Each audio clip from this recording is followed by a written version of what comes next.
So welcome back to the Snatch Variations video. I'm Boris with the Australian Institute of Kettlebells.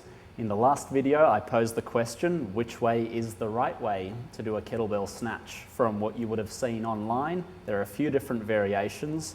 There's the door knocking snatch, the corkscrew, and the neutral handle snatch. The kettlebell snatch is a lot like a barbell Olympic weightlifting snatch. In that it's getting the weight overhead in one fluid single movement. So with a barbell snatch, what you're doing is you're holding onto the handle and the weight is actually the handle because the weight comes out to the side.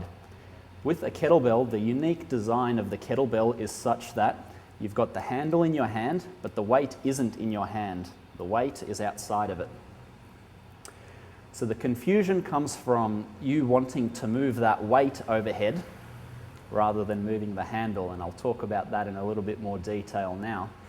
The thing is, it's really easy to get unstuck out of this confusion just by changing your frame of reference. So as I said, the design of the bell, you've got the handle, the weight is outside of it, is off center.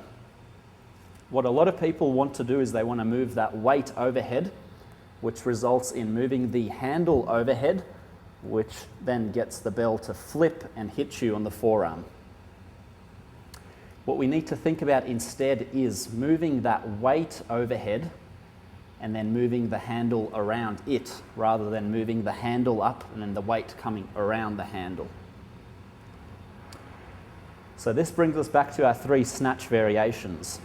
In the first one that I showed you, the door knocking snatch, what happens is the weight is centered around the bulb rotates and the handle comes up underneath it, and your forearm meets the bell rather than the bell meeting your forearm from the top.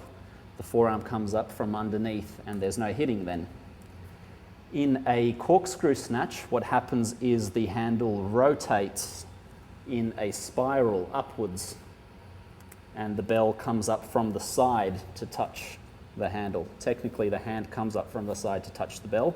Again, no hitting. And the third way we talked about was the neutral handle snatch.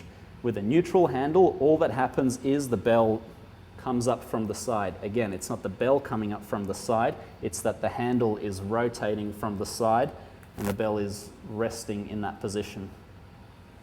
So which way is the right way? All of them are. They've all got their unique benefits in terms of some are easier to teach and progress, some are a bit gentler on the arm, and other ways are better for if you've got elbow injuries. And in future articles, I'm going to talk about which way is probably a bit more useful in certain situations, although they are all the right way, as long as that bell is moving around the center of the bulb rather than moving around the handle and hitting you.